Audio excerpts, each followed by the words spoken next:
40 West Ford Road, wine and malt.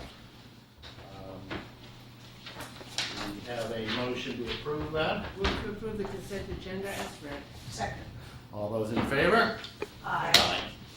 Thank you. And we also have executive session minutes to approve of May 21st, 2018 and June 4th, 2018, number 1 and number 2. Move to approve the executive session minutes as noted. I abstain, I wasn't there. Second. Just a second, and then I have a question before, do we need to assert or state not to be released? Yes. Not to be released. All those in favor? Aye. And now we're ready for the town manager's report. Thank you, Mr. Chair. The Public Works Department has a lot of road projects going on. So they finished on Lowell Road except for pavement markings and some loam and seed. But on Old Road to 9 Acre Corner between Main Street and Route 2, there's work happening there, as well as Laurel Street and Sudbury Road. They're raising the castings in anticipation of paving later this week.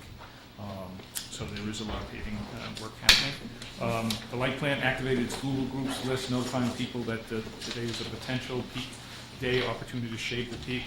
By lowering the peak demand that we have on hot days, we can lower our annual cost over the course of the year. This might be the peak for this summer, or perhaps it will be hotter later in the summer. The special election results you've heard about, but there was a 13.56% turnout. That was better than the 3% turnout for the March election. And of course, the decision was by about a 2-to-1 margin to support the bylaw prohibiting recreational marijuana. We're going to summer offices, I mentioned it last time as well, summer office hours, excuse me, so that most town departments will close at noon on Fridays, beginning June 29th, running through the Friday before Labor Day. The second annual Middlesex Jazz Fest was a great success. We haven't met since then, but I thought it was great. Good bands, great music, good food, beer served. Good turnout. And a good turnout, excellent turnout. And the sponsors hope that will continue in the future. The volunteer reception to recognize the volunteers who serve on town committees is scheduled for this Thursday, June 21st at 5 o'clock in the hearing room.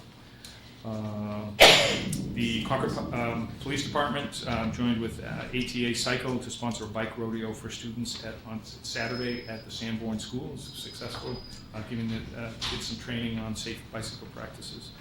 GPI has been recommended as the planning consultant for the Giroux property park development. GPI is the consultant that's done the Bruce Freeman Rail Trail, done the design work for the Bruce Freeman Rail Trail in Concord, so they're very familiar with the site and had some creative ideas about how that land might be reused for a park. TVA Architects has been selected to develop a master plan for town facilities. They're just getting started now, inventorying the town facilities.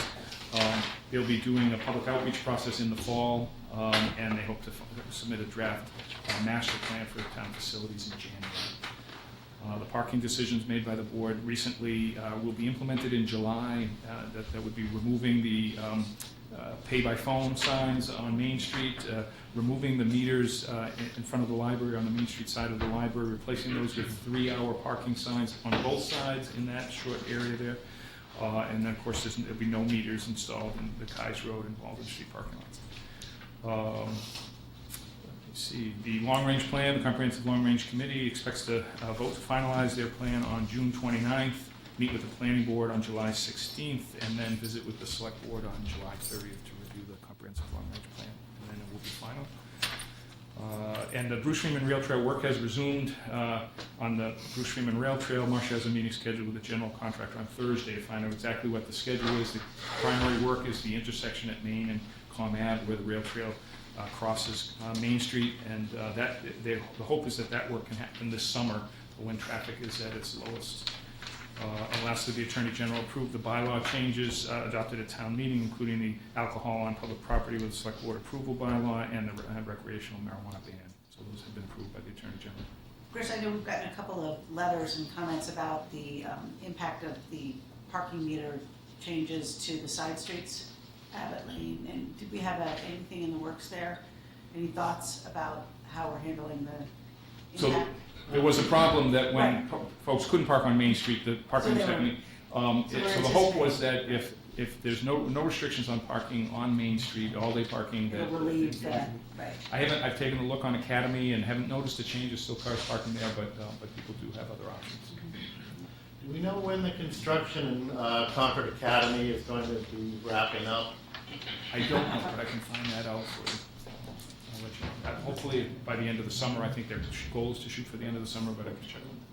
Could you remind us when the parking redo of Cottage Road and the Walden Street lot is gonna happen? It'll be in July, so they're gonna be doing both the Walden Street lot and the Kais Road lot, and my understanding is they'll be doing them both at the same time, but about half of the lots, each lot will be available at any given time. Just to have them done by the end of the summer. Thank you.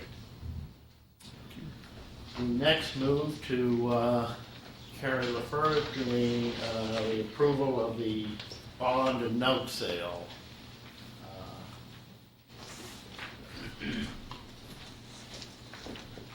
is one of those good news.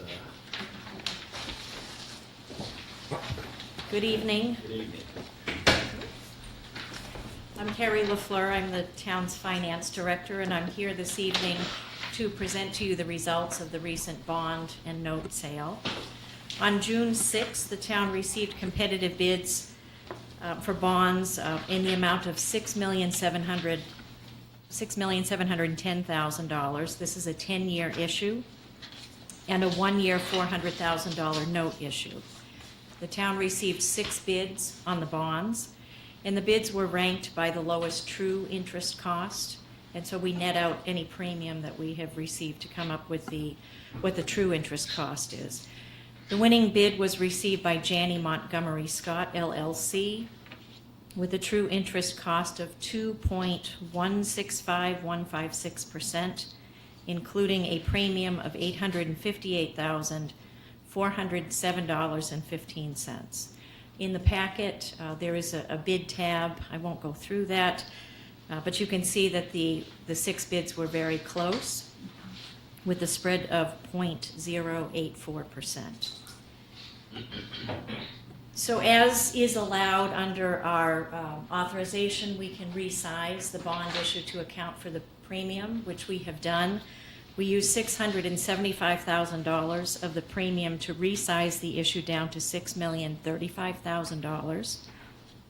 And the additional amount of the premium is used to pay the issuance costs.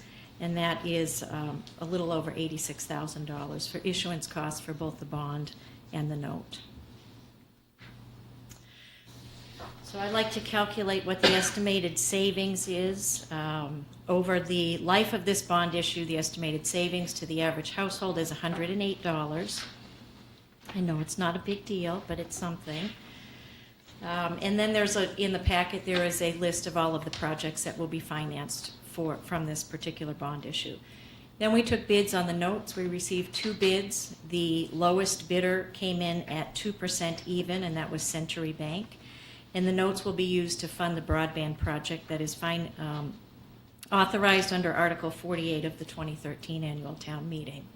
The town did retain its AAA bond rating through this process, and I'll just quickly read what the agency cites as positive credit factors. The high residential wealth and income, healthy reserves and liquidity bolstered by conservative management and historical support from taxpayers for debt exclusions and overrides to tax limit levies, a below average debt burden, and aggressive contributions toward the pension and OPEB liabilities. So as is custom, as the treasurer, I accept the bid, or I award the bid contingent upon approval from the select board. This evening, I'm bringing those bids to you to be awarded and request that you authorize all of the documents related to this bond and note issue. I see the note says that the clerk must read the entire vote. Sorry about that. Yes. I have a question before. I'm happy to do that, and congratulations on a successful issue. That's terrific.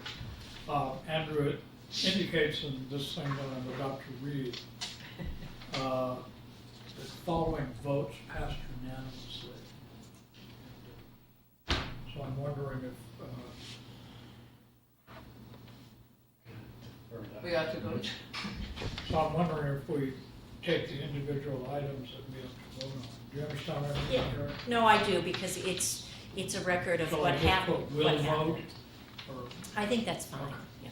I, the clerk of the select board of town of Concord, Massachusetts, the town, certify that at a meeting of the select board held June 18th, 2018, of which meeting all members of the board were duly notified and at which quorum is present, the following votes will be taken, and all of which appear upon the official record of the board in my custody.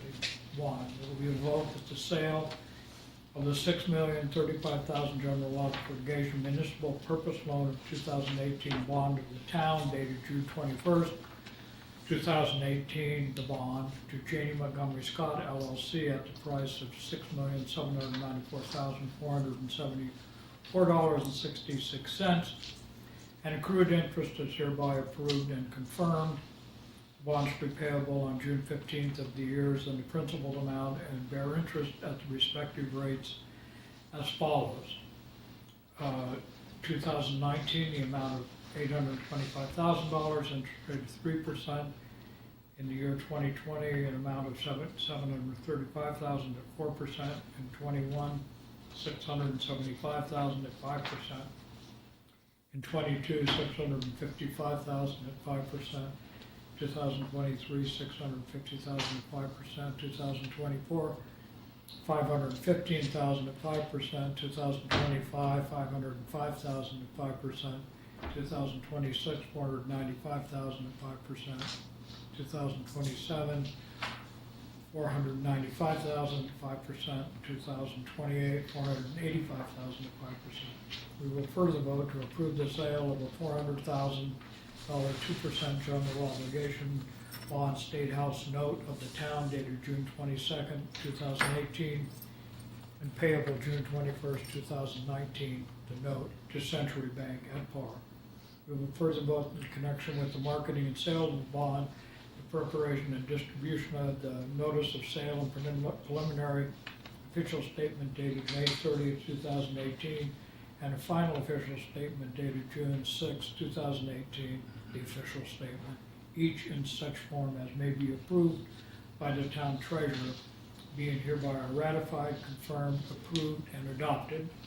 We will further vote that the town treasurer and the select board be and hereby are authorized to execute and deliver a continuing disclosure undertaking in compliance with the SEC Rule 15C2-12 in such form as may be approved by bond counsel to the town, which undertaking shall be incorporated by reference in the bond for the benefits of the holders of the bond from time to time.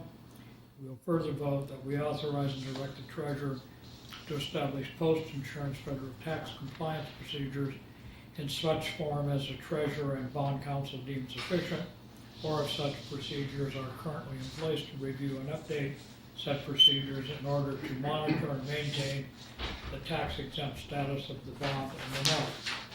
We further vote that each member of the select board, the town clerk, and the town treasurer be and hereby are authorized to take any and all actions and execute and deliver such certificates, receipts, and other documents as may be determined by them or any of them to be necessary or convenient to carry into effect the provisions of the foregoing votes.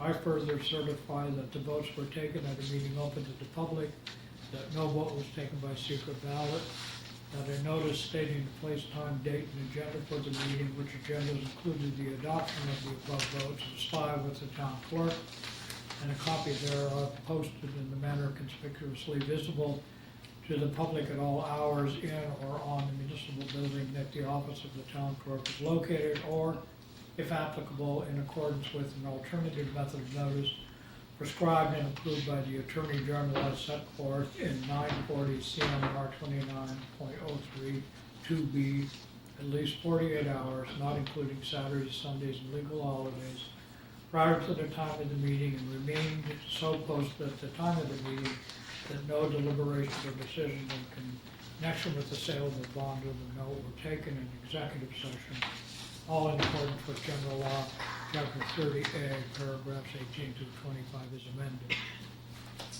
All those in favor? Aye. Anybody against? It is unanimous. I'll read it again. Thank you very much. Thanks, Gary.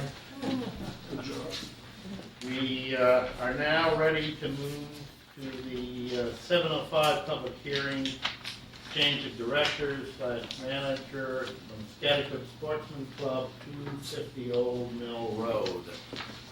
Good evening. Good evening. To open the public hearing. I second All it. in favor? Aye.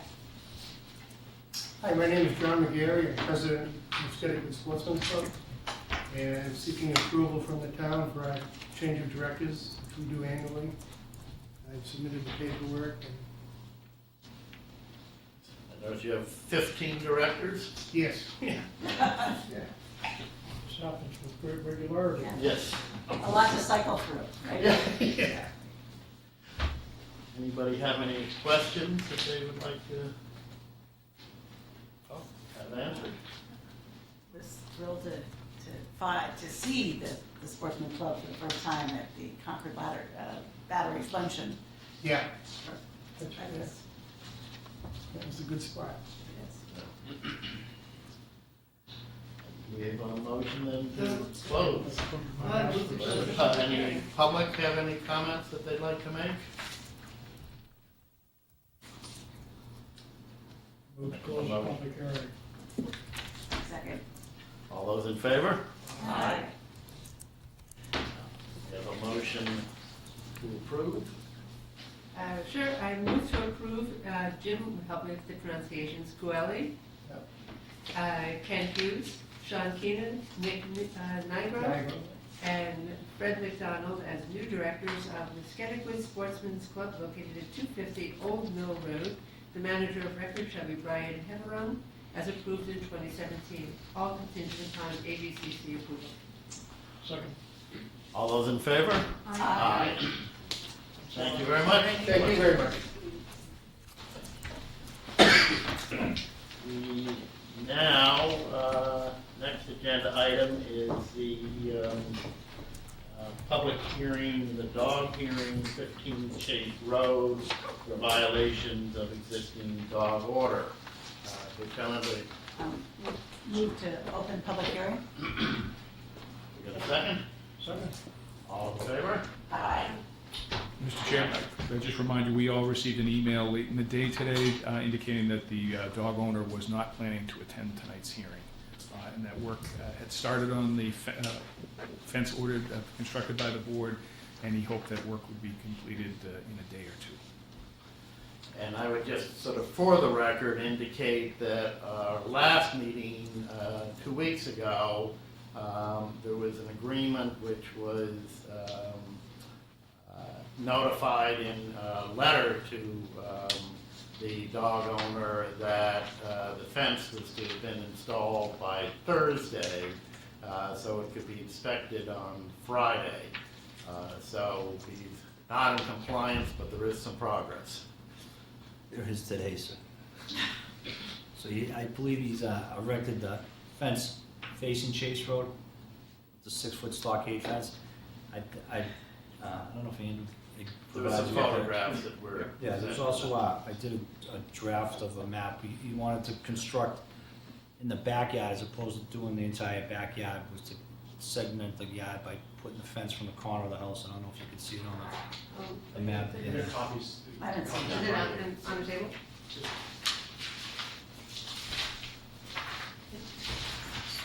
On the very back, Okay. I think on the back you'd see the layout of the lot. Yeah. Okay. So it says number 3, as opposed to doing the fence across the back of his property. I think what he wanted to do was put the stockade fence, save him some money and time. Segment the yard, so it would be surrounded that mechanism. The property abutting 44 Prairie Street would still have that 4-foot picket fence that he said he was gonna repair and then put bamboo blind, such as is on the that abuts the property of part of the property of 52 Prairie Street. Yes, in your opinion, do you think that would be adequate for the protection of the neighbors, and the kind of the initial purpose was to ensure that the dog presence wasn't going to be something that would scare and then put in peril any of the neighbors? There's been an ongoing problem for a number of years, and I think we wanted to ensure that the neighbors sort of felt that this was being accomplished, that there wasn't going to be a problem going forward. And we had fairly kind of strict guidelines, and I guess I'm a little concerned that, first of all, he's not met any of them, and now he's seeking to alter them. But I think, personally, my feeling is that if it achieves the goal, I'm not going to get too caught up in the method for achieving the goal, but I'm a little concerned that he seems to still not quite appreciate the importance of what we've asked him and requested that he do. I think his absence might speak for itself. Yeah. But I believe the only problem now, if he did erect a fence like he says he was going to, I think the problem might be just the property as it abuts 44 Prairie, because that fence is only about 4 feet high. There's openings in the fence, he says he's going to repair, and I don't know if the blind would be sufficient enough to provide that family with. And are they one of the chief points of concern? It's just that property on 44 Right. now. I think he would achieve the goal if he, on 3 sides, but I would still have a concern about the property abutting 44. And it still would need to be inspected by somebody, because Yeah. I drove by this afternoon, just before I came here, and there's only a small portion of it completed so far, so there still have to be an inspection to make sure that. And the inspection was supposed to have been done by the dog officer, and I don't think she's not appeared, nor have we had any. No, but when I went by there at 11 o'clock today, and he hadn't completed the first segment of it, so she was gonna inspect it around noontime, but there was really nothing to inspect at that point in time. I did drive by tonight, and it seems to have completed that section facing Chase Road, but I didn't get close enough to see if it's adequate enough. And he does have materials in his backyard. One of the photographs makes that clear, but materials don't necessarily fence make. So, wouldn't we expect that if there's a change in the plan, that change be brought to the board for approval? I mean, we have to We've expected a lot. Over how many years? I don't think that there's a change in the plan. I mean, he's proposing a change in the plan, but, and that's up to us, that's not up to him.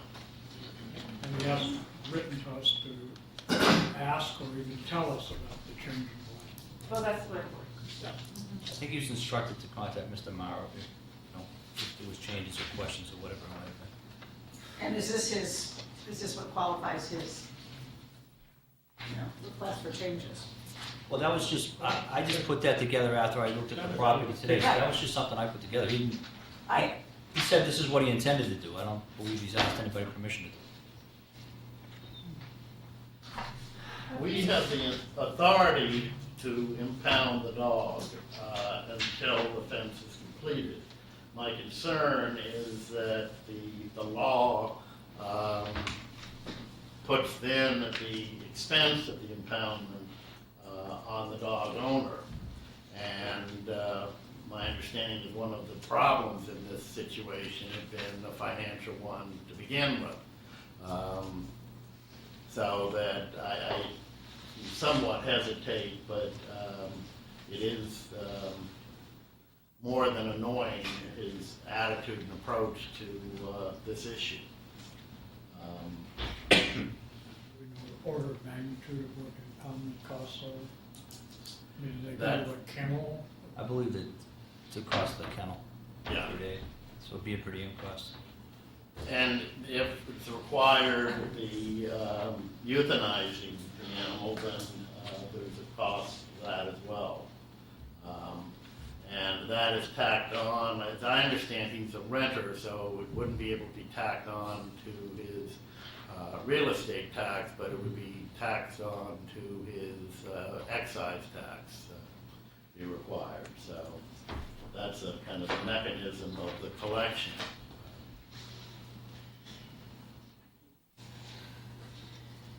It's unfortunate that he's chosen not to be here tonight to tell us what his plans are and why they were changed from the order that he has. It wouldn't be credible to me if he was here. He's told us all kinds of stuff and it never happened, so. Has there been any excursions of the dog off the property since we engaged? There was none reported That we to know us. of? No, I was in the yard today and the dog did come out of the house, but it was on the runner and it did have the muzzle. Well, it feels like we're the point of concern is maybe as much a problem. I mean, we're in a position to focus on the dog when the conversation and the dispute is clearly becoming with the owner's compliance. So I have to acknowledge that he's made progress. It wasn't exactly the plan that he had agreed to and that we had followed up with the letter. But there is progress and there are building materials in the yard. It looks like the intent is to put this up. I'm gonna guess he's not gonna get to it tonight with the storm outside.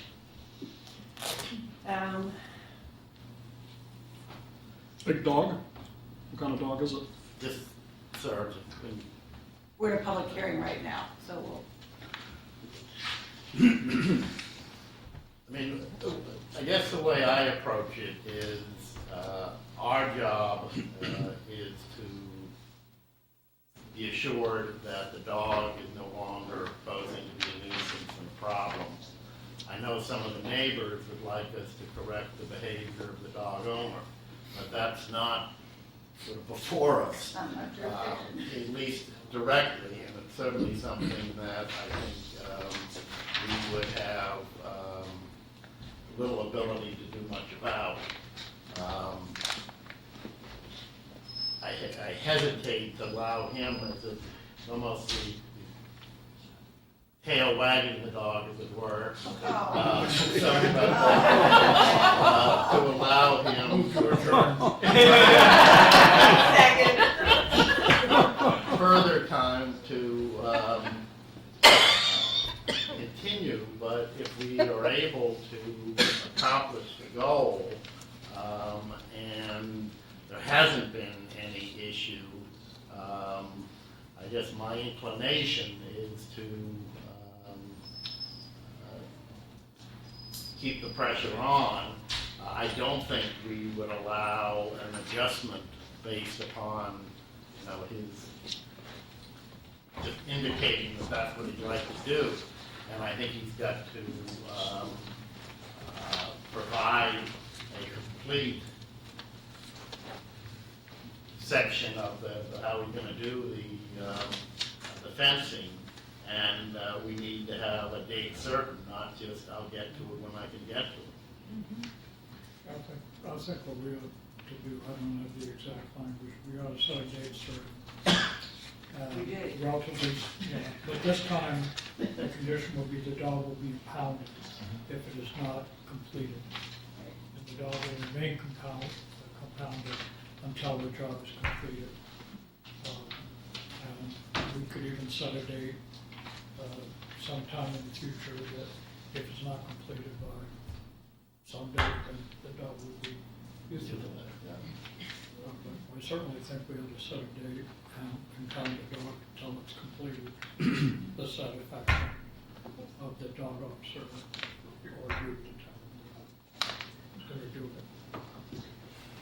Concur with the board on that. I'm sorry? We would concur with the board to set a date for either or both. Might I suggest June 30th would be a few days before your July 2nd meeting, that it must be complete, or at your meeting, the dog would be impounded. My preference would have it be Monday. More Sooner than- sooner than that. Give it another weekend. We've got, weekend coming up here, I think it's next Monday, 25th? if it's not, does that seem like a reasonable Yeah, it's a week. approach? And ask the animal control officer to inspect it and make sure it's Or sufficient to lobster, retain. I don't know. Whichever. Just We'll work with the somebody- dog control, the animal control officer, to make sure that it's sufficient. So with the new design, there's a new piece of fence that is being constructed. So it requires a different installation when you're attaching it to the house. So somebody who knows fencing ought to be able to look at that. And I did see there was one indication that there was going to be some section of it be bamboo. Along this, Bamboo screening, is that what you? Yeah, along where the picket, on the side at 52 Prairie, the house adjacent to it, on the, as you're facing it to the right, they have both stockade fencing, chain link fencing, and a small portion of it has a bamboo screen. Seems to be able to block the dog's vision from that. Yeah.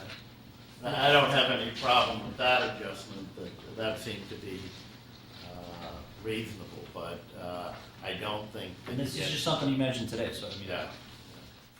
I don't think he gets to dictate otherwise. One second. We will, Andrew, I think we will need another, we'll draft a letter tomorrow, I assume, to make this clear to him, so. well, we are in a public hearing, so. Yeah, no, we'll have, Yes, we'll have whatever discussion there is, and then Yes. we'll propose.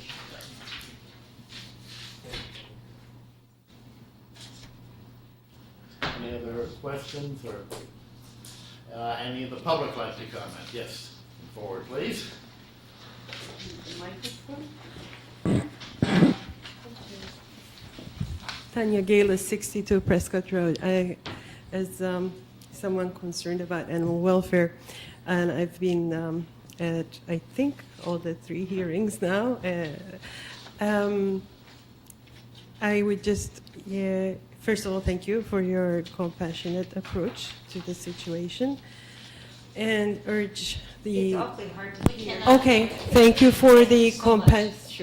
compassionate approach to the situation, and I would like to urge you to continue in that compassion and not make the dog pay for the owner's difficulties, personal or whatever difficulties. It reminds of the situation at the border separating children from parents. I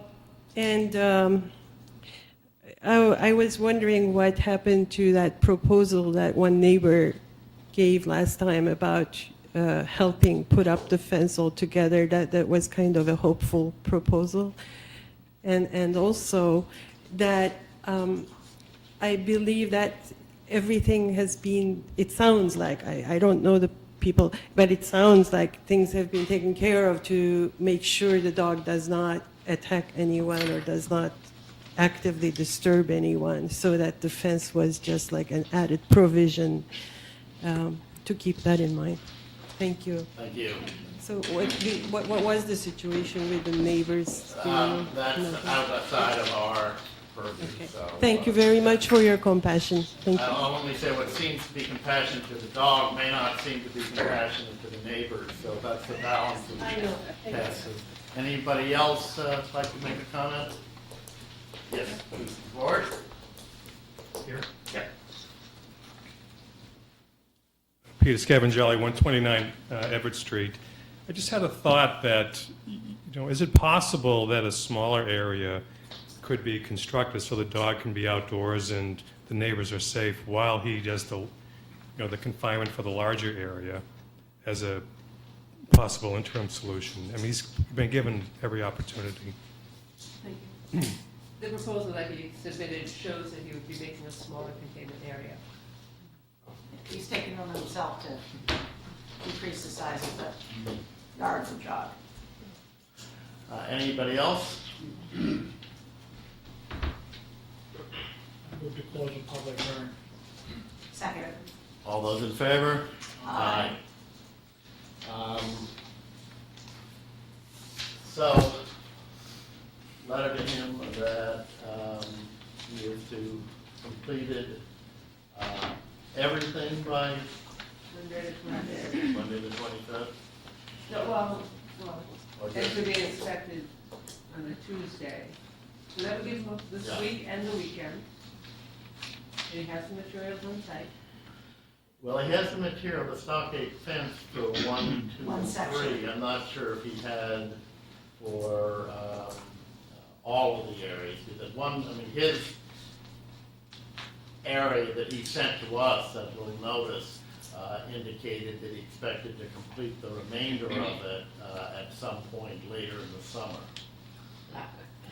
So let's look at the drawing in our notes. If he is going to install a new fence that is not shown in our drawing, that goes from the end of the house up to the fence, the dog will be in this area or this area? Because now he's going to separate his backyard in two. Do you know which way this? I think it's this area. So he wouldn't have to do sections 1 and 2 in the proposal No. that he has. No, one is this line. Our drawings are together. This is 1. On my sheet, But this is the one that we were working with, that he was ordered to do 1, 2, and 3 immediately. But these are, that is section 1. That's section 2. So he's changed the numbering. Actually, he didn't It change, doesn't- I put that number, and said he didn't Okay. change that, he didn't provide us with anything, so I just This drafted is what, your, Okay. that's just a draft of what he proposed today to us, so I just wanted to have Okay. something it's that your you could verbal. look at, yeah. document. So as Yeah. your sense said, he wants to put the dog, and the dog will be in this section of the backyard. Yes. Okay. So from the order that we had issued and your follow-up letter, in this scenario, he wouldn't need to do anything on sections 1 and 3, because now there'll be a new fence that goes from the house, the edge of the house, the right-hand side of the house, to the wall, the fence that's 5. And he only needs to replace 2 and 5. I don't know what the numbers are, but on the pictures that we got, Chase Road number 2, as you can see to the right of the picture, that's the existing fence that runs along the boundary with house number 52. And the fence that's at issue is this picket fence that runs, that on the map I have is listed as number 2. I don't know what that's. Yeah, Chase Road number 2. And that's the one where he's planning to put in place some kind of bamboo structure after repairing that fence. So I think the motion that we would have is that by a date certain, he would have completed the construction on the fence as he had outlined in his note to Andrew, or to the satisfaction of the police department. I don't want to get into, well, it's number 6 or not. But he either completes it according to what he submitted to us, or a plan that, from the police perspective, is sufficient to restrain the dog. That's done by Monday, the 25th. An inspection happened no later than Tuesday, the 26th. And if it is not completed to the satisfaction of the police department, the dog will be impounded until the fence is completed to your satisfaction. At the owner's expense, right? Yeah.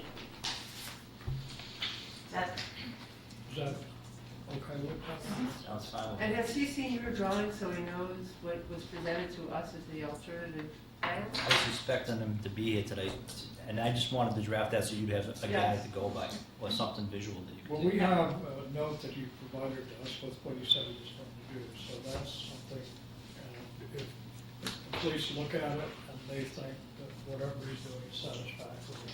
we're not gonna hold anybody to something that you very nicely offered us as a guideline. It's gonna come from the.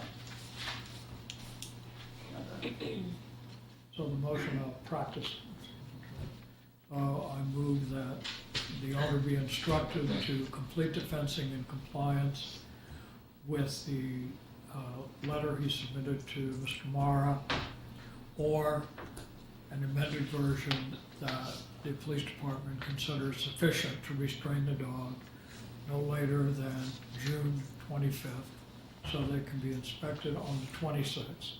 If it is not satisfactorily inspected, the dog will be impounded until the work is completed at the owner's expense. I would just add one thing, which is to restrain the dog and protect the neighbors, as as we discussed. Is there a way to capture that? I think the remainder of what our original order remains in effect. Okay, that's fine. Okay. Now, do we want to address the issue, though, of a date certain if it's not done in the euthanization? So he understands fully the implication.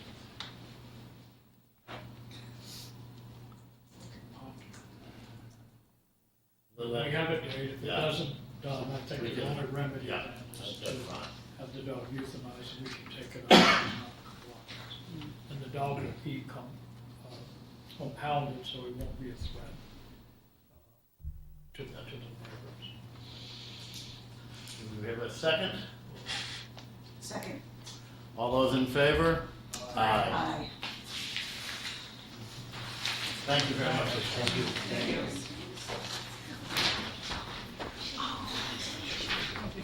We are now ready to discuss the response to Verizon's request for locating the wireless facility in Concord Center of Emerson Field. We have received a number of correspondence regarding this. Michelle, I'll not get the name pronounced correctly, but Scavengeli, 129 Everett Street, Cheryl Dreyer, 349 Main Street, Carla Monahan at 67 Silver Hill Road, Jerry Wedge of Emerson Umbrella, and Jack McBride, and I should have, but I don't have the address. 57 tonight, Everett so thank you. So we. I also wrote in. Yes. Excuse me. Okay, just not listed. But We did have a discussion at the last meeting, and I must say I found the communications to be very helpful.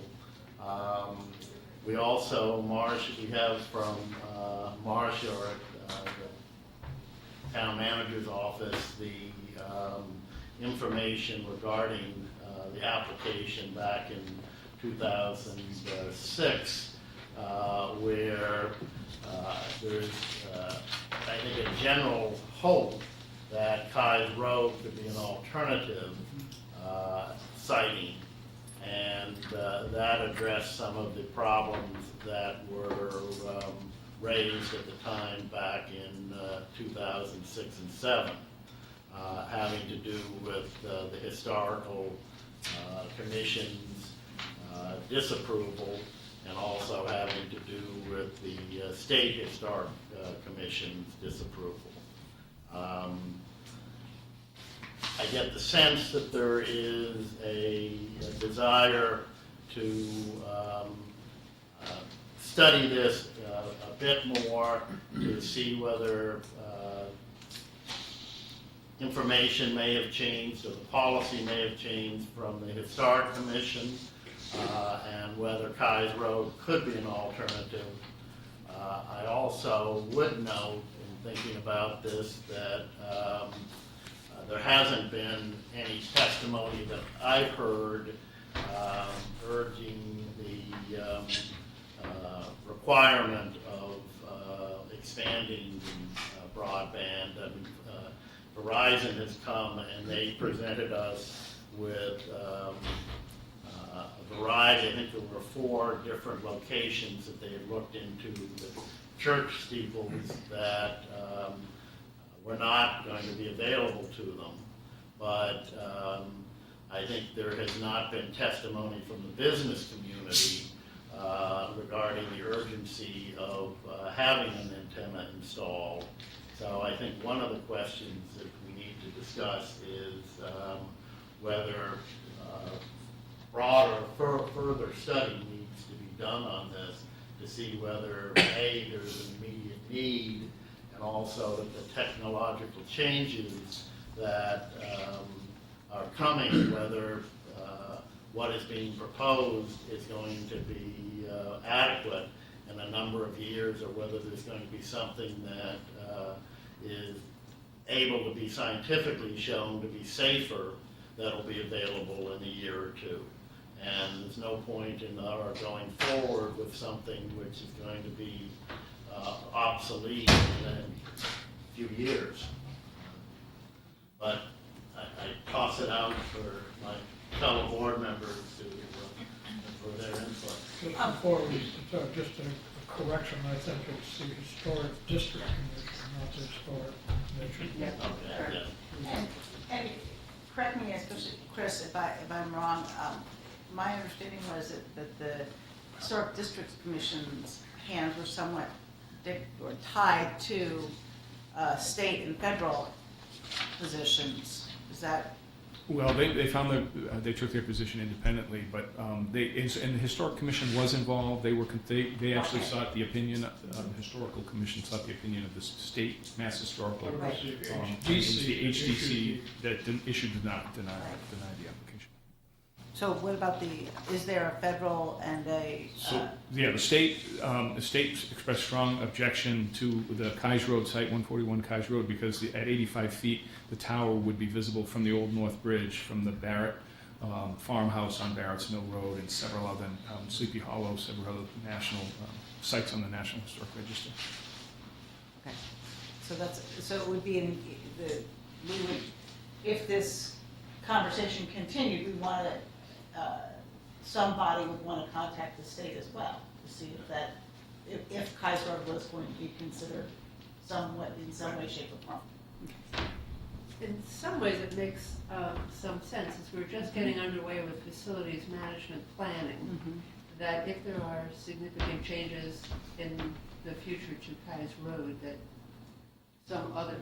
could incorporate a study where the pole would not be as noticeable as it is now, which is as it was proposed, it was how many feet? 85.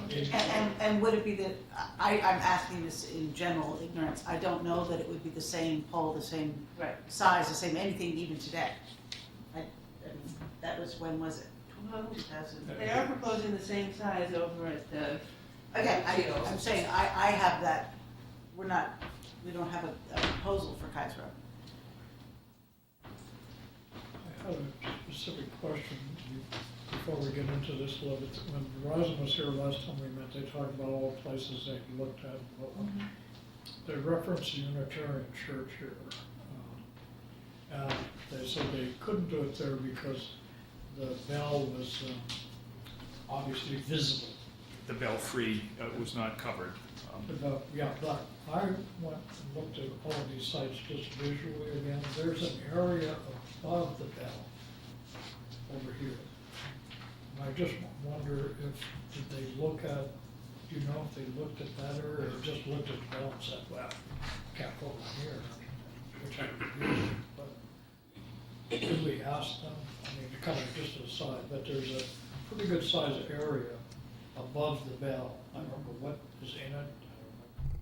But I think that was one of the problems. I don't know that the church was interested in hosting the site as well. That was. Well, there was one church that said, no thanks. I don't know if the first parish did it.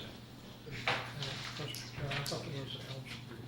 Might have been. The Trinitarian Congregational Church had no interest in leasing to additional wireless carrier. Are they already carrying somebody? That's the Trinitarian church. Yeah. Anyway, it's just a question, because obviously you can't put where the bell is, but this, I don't even know how tall it is, but there is an area above the bell. Their concern was that Verizon expressed last time they were here that where, as opposed to some of the other, like the Holy Family Church, you can't see the installation. It would be very visible and therefore probably objectionable to the HTC Well, in the belfry The at bell, First Parish. well, again, there's an area above the bell that is enclosed. Mhm.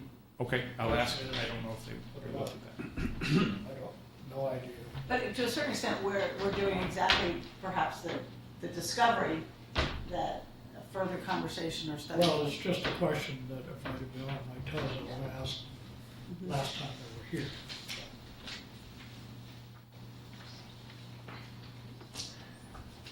So what was the plan? Well, I think we could make a few public comments to see what, We've heard Yeah, about it. that's fine. That's fine. What we have heard from the public rather Yeah. extensively on this, unless it's really new information. Well, I just want to comment. they identified yourself. Yes, Jonathan Archer, 18 Oxbow Road, between Farrell Farm, 117 and Route 2. I think, first of all, there is definitely a need.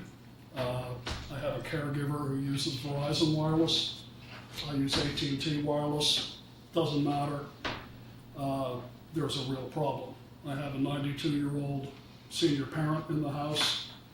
I'm not the only one in town. This has been going on for years. I have a communications background, by the way. I'm a retired merchant marine officer, as an REO and so on, so I know something about RF exposure. I know that, I think people have testified in front of you from Verizon, maybe AT&T over the years. I myself am not a proponent of putting an antenna in a church belfry. I have thought, now maybe it is a Walden Woods objection, but what's wrong with the old town dump site, for one? Be plenty of room for a mesh fence around the base, which is pretty much what one needs typically for a larger antenna installation, which would be most efficient. It's a public safety problem. There have been officers in town who I've spoken with who live in town, and they've, exercised the same statement that I have to various people. It's a real issue. It's become a real public safety issue. In case people aren't aware, for Just to those, clarify, you're saying it's a public safety issue because we don't have coverage? Or are you saying it's a public safety it's a issue? public safety issue. Well, yes. In fact, when I was in Staples the other day, I was speaking to a Carlisle fireman, and I understand the town of Carlisle is doing I just something wanted to clarify what you meant by public safety, that's all. across the board. Right. No, but public safety, because there's inadequate broadband, is what you're saying, rather than. Right. Right, that's, Yeah. Correct. Yeah. It's not that there's a bandwidth issue per se, it's a problem of communication, period. And we are short a tower, and Concord is not by itself. There's Lincoln, there's Sudbury, there's Weston. It's the not in my backyard issue. I think that, we should try and really push on this to try and come to some conclusion in the very near future. Well, because- thank you, because as I say, one of my concerns is we've heard a great deal from the public who would be impacted by the concern of the radiation from these towers. And there is a zoning restriction regarding that. And so I think we want to pay attention. And I had not heard, I knew that there's a feeling that there's inadequate and that there's a problem with it, but I have not heard much testimony as to that. I don't think we've had any business groups coming before us who have said that it's impacting their ability to expand. Haven't had people who work out of their homes who are saying that at certain times they're unable to perform their work because it's inadequate. And so based upon that, my question in my mind was how quickly do we need to make a decision on it, and how much further information should we get? I know that at the State House, there's some scientific investigation that's being looked into. And, from my perspective, safety is very important. So I think Oh, what it's- you've expressed Yeah. is very helpful to me. I appreciate it. The higher the frequency, just that people are not aware, FM stations that people listen to, 88 to 108 megahertz, we're talking about UHF, ultra, and SHF, super high frequency. Microwave, people don't think about it, but when they take a cell phone, they put it to their ear, they're actually exposing themselves more readily to RF exposure than if they were using a Bluetooth device or if it were on speaker. A tower, generally speaking, if there's less access in meters to a tower, so many feet, depending also on the frequencies that whatever Verizon's going to use, whatever AT&T's going to use, and they're all within a certain range. I own a house with my wife down in Staten Island, New York. But I think that just was going to say, you're a little far afield here. I think you're No, this is to make a point. There's an actual area called the Greenbelt. And right on the edge of the Greenbelt, you can drive through the Greenbelt in Staten Island Borough. And there's a fence, and this is on essentially a 5-acre zone, off the road. The RF exposure is actually minimalized because of that. You could, in theory, drive up, but then there's a locked gate, so this is what one wants, typically. You want a locked enclosure, so nobody can get to the base of the tower. Safety, keeping kids, will be kids away. The other thoughts very quickly, and I'll beg off to my chair, and maybe someone else would like to jump in. And I know it's state property, Northeast Correctional Facility. They have the tracking, panels there, there's the farm, that's just another, there's no historical significance there per se, but of course that would be a state town interface. So, Thank you. yeah. I'd like to hear that there is going to be a procedure that would include safety as an RF exposure to be, the primary concern, but we need to, I think, really move on to try and find at least, if not a temporary, a semi-permanent, and there are different ways of putting towers, antenna towers do not have to be permanent installations. So, yeah, that's a whole other part of it. So, and Verizon can address that for you, AT&T as well. If something different, come forward, please. If I can get forward. Excuse me. I'm Patrick Everett, 15 Stowe Street. I did raise a question at the last meeting about the public safety related to the radiation and its effect on people.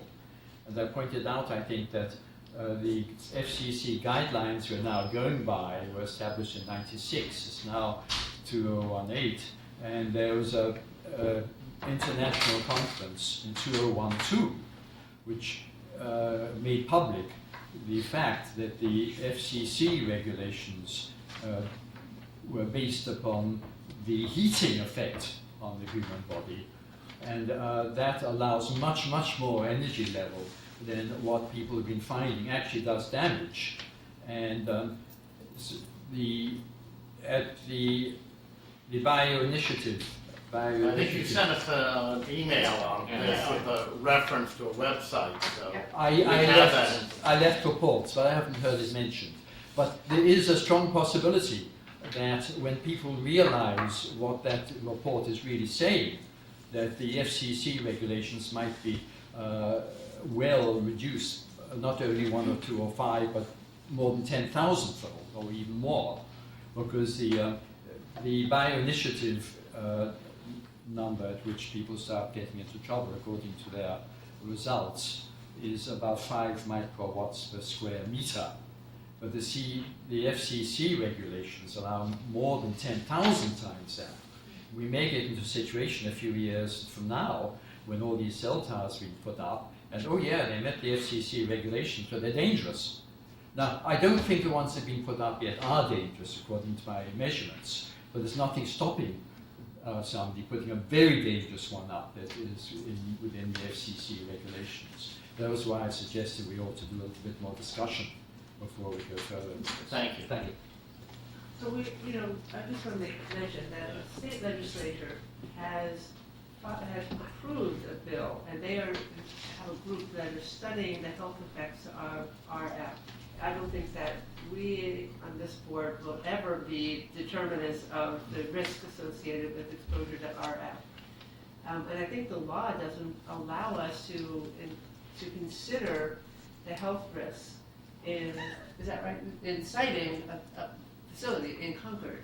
So I know there's a lot of emotion. I know there are people who are very concerned about the risks that they personally face, but it's outside our purview to consider that. And I think we'd be best to wait for the results from the state initiative to look at whether, what the health risks are associated with exposure to RF. Do you know what the time on the timing on that? Started last year. Right. I don't know, but we could probably ask our. I think it was Right. resubmitted this year. Okay. Resubmitted. I think there's been at least one hearing, but that's all I know. You guys know the legislator. Tom, did you?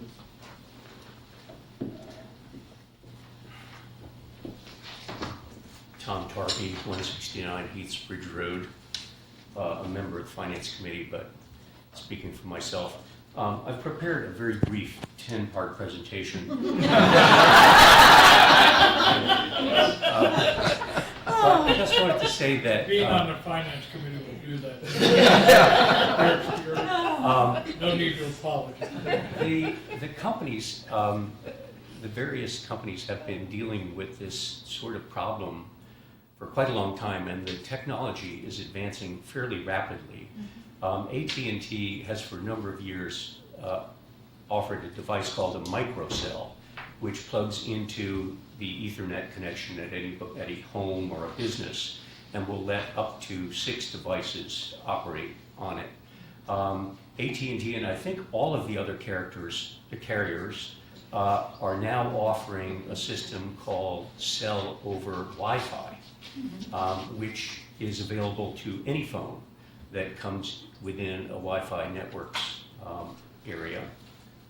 And although I don't know very much about it, I know that the companies are now developing mini cells, which are designed to go on the top of utility poles and are designed to create the kind of coverage that we want to see without a large, high-powered, high-elevation installation. So I think all of these things should be examined before we make a decision. And New York City's adopted the mini pole. Sorry, it'd be better if you not interrupt. This is a public meeting, so I know if it just the quorum here. And for Pete's sake, whatever we do, don't let them build that 150-foot flagpole in Emerson Park. So on the topic of small cell technology, I heard a presentation at the LMA meeting last couple of weeks ago. City of Boston has installed 1,000 small cells in the city. Which probably begs the question, and we're stuck right now between an understood need and an understood concern. And clearly I would look at the crowd here tonight and say there are a lot of people who have goodwill and want to figure out a solution. But, some people have a issue in their own backyard, and that's fully understood. And some people have other concerns. We need to look at all of our options in the best interest of Concord as a whole. I know I've heard from some, again, the interest in having a input into researching this with a intent not to find any one person's favorite site, but to look at all the options. I always hesitate to set up a new committee because they're always difficult to, but I guess the question is, how do we go about what you suggested? Task force, never a committee. So it's not our responsibility to locate possible sites for Verizon. I think their job is to go up, find what they need to meet their demand, and go through a permitting process. If we'd like to put it there, we go through a permitting process where, in the case of the Kai's Road facility, got turned down. So it's not, I don't think it's our responsibility to look at every site in Concord and find an alternative site to a place that they propose. We can. But it might be our, in our interest to look at all the technologies that are available. Who would have the expertise to do that? I certainly don't. Yeah. So I don't think that's within our purview either, this is the technology. There's people who haven't spoken, I'm going to get you first. Thank you.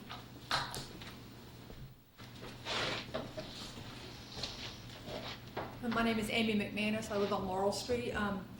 Two quick points. One is I've heard the phrase kind of not in my backyard in the NIMBYism aspect. I live in the dead zone. I can't get cell phone reception in my house, but I do use calling over Wi-Fi, and it works, and it's great. People can also get landlines. Obviously, that is still a viable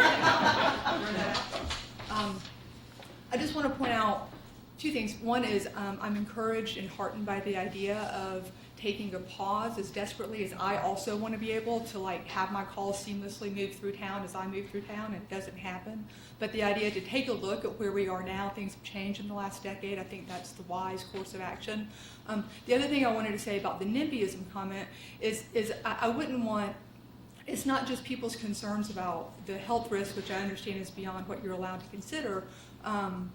It's not just that I don't want this cell tower in my backyard, it's that there's an existing zoning regulation that is the town's voice on that. It's not an individual homeowner being persnickety, right? And I know that the 1,000-foot setback can be overridden, but that expresses the broad consensus of what the town wanted to have done in terms of siting. I don't think that's just an NIMBYism issue. I think that's a planning issue that deserves some weight.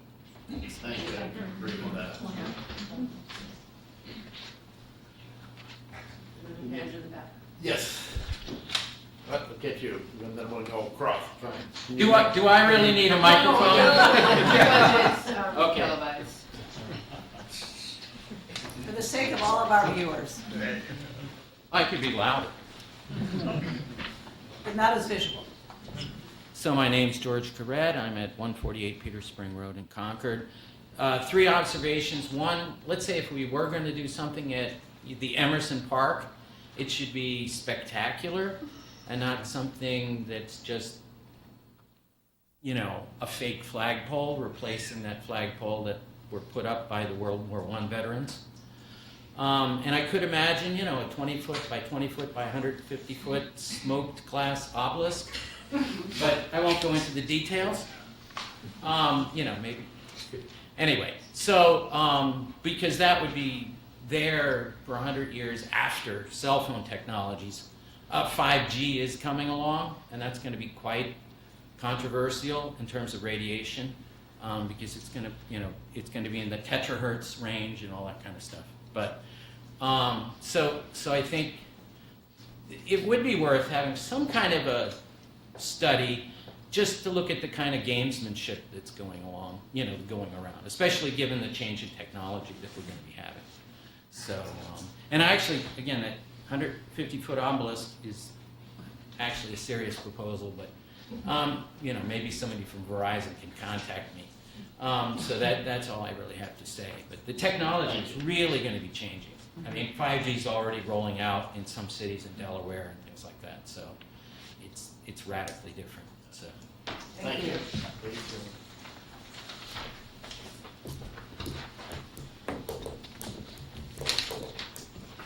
I just wanted, Alicia Voyage. Identify. Oh, Alicia Voyage on 33 Stowe Street. I just wanted to clarify a question that came up, and it's actually Senate Bill 1268, and it's still moving through the legislature. It has not yet been approved, and if it is approved, a commission will be formed to investigate particularly the non-industry funded research and make public protections if warranted and necessary. So I just wanted to clarify. What's the timeline? I don't know, actually. I wish I did. But the State Department of Public Health is drafting information sheets on cell tower safety, as well as other information sheets related to wireless safety radiation. And I don't know when those will be released either, but I could put in calls regularly to ask. So I just wanted to clarify that. That's helpful. I guess the sense that I'm picking up is that there's not a groundswell to seek to have the cell tower be placed at Emerson Field, and that perhaps the wiser choice would be to delay it for a period of time to see what other options and what type of medical information or scientific information comes forward, and what other alternatives there may be. That doesn't address the need to take some quick action, but I think the quick action, at least I'm not feeling the great comfort level that this is what we really want. So I think we heard from Verizon at our last meeting, and we asked the question about what is their urgent need, and the answer was no. But you never, that from a utility standpoint, you don't want to get to the point of urgency and then try to find a solution. You want to plan ahead. So that urgency isn't there from our perspective, but they are worrying about the competitive nature of the industry. And that's their job, so that's an appropriate It's not place for our that job. concern to be. But Yeah. it's not ours to take it on for them. Other comments from Linda or Mike? Oh, I think Emerson playground, I mean, it's just, that's not gonna happen. I think they're right. I think if we just simply say to Verizon, we don't want to do this now, period. I think it would be helpful if the board so voted, in the same way that the regional school committee voted no on locating it. I could be prepared to do that, but my concern is that we can try to get connected to the state and learn a little bit more about this and find out what's going on, but, this is an important issue, and it's not gonna go away. And we're gonna have the same comments next year that we have this year probably. So my issue is, how do we get on top of this? And I'm perfectly fine because it's not urgent, and there are alternatives now to just say no thanks right now. But the second step is how do we get on top of this? So next time it comes at us, we go, no. And I don't want to.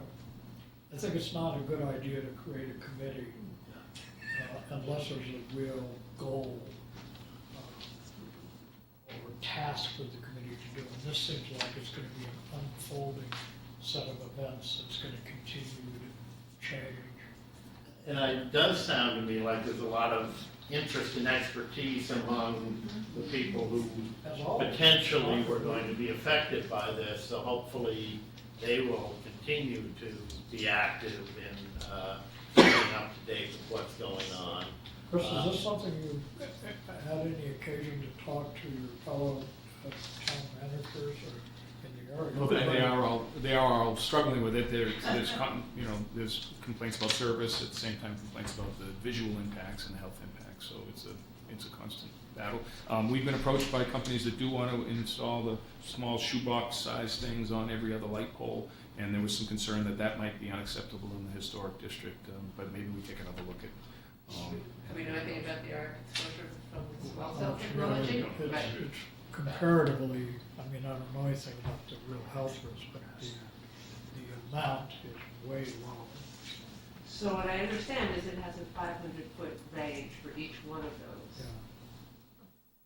But it's relatively low It's meant to jump from one Yeah, light, it's Like a loop sheet, repeater. so you would feel from one seeing light this- pole to the next light pole. We call So you them have repeaters. uninterrupted power. I would be interested also to see whether perhaps it makes sense to contact the state, whether the Kai's Road is sort of forever, not a possibility. Things do change and. For as long as the Old North Bridge is valued.